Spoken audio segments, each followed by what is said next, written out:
pemerintah Kota Prabu Muli siagakan anggota BPBD untuk penanggulangan karhutlah dan terus melakukan sosialisasi kepada masyarakat agar tidak membuka lahan dengan cara dibakar.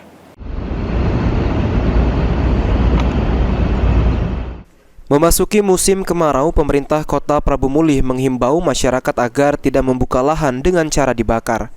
Karena selain membuat polusi udara juga bisa menyebabkan kebakaran hutan dan lahan. Oleh karenanya, pemerintah Kota Prabu Muli berkolaborasi dengan TNI Polri melalui Babinsa dan Babin Kamtibmas di Kelurahan Desa mensosialisasikan pencegahan karhutlah yang disebabkan masyarakat membuka lahan dengan cara dibakar. Sosialisasi penanggulangan karhutlah dilakukan agar Kota Prabu Muli bebas dari titik api.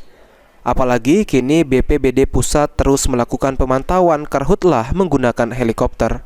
Di mana jika terjadi kebakaran hutan, masyarakat diminta segera hubungi BPBD Kota Prabu Muli agar bisa dilakukan pemadaman.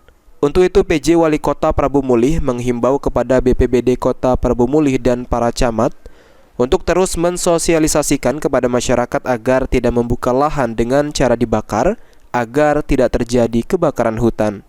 Kesiapan BPBD Kota Prabu Muli dalam rangka penanganan kebakaran hutan dan lahan. Yang pertama, kami menyiapkan personil di dua tempat, satu di Taman Murni, satunya di Karangrajo, Prabu Muli Timur. Jadi dalam rangka persiapan menghadapi karhutlah akan memberikan himbauan kepada masyarakat melalui kelurahan, desa agar tidak membakar hutan dan lahan secara dibakar. Untuk titik-titik yang rawan karhutlah di Prabu Muli ada berapa kecamatan, Pak? Untuk titik rawan karhutlah di Kota Prabu Muli ini bervariasi, ada di RKT, Barat, Utara, dan Cambai untuk kebiasaan tahun-tahun sebelumnya, tahun-tahun sesudah. Untuk armada sama petugas BPBD?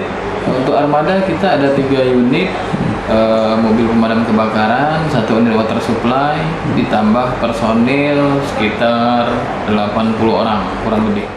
Sampai saat ini menurut peraturan undang-undang karhutlah sangat dilarang, bahkan ada tindak pidana dan kurungan bagi yang melanggar.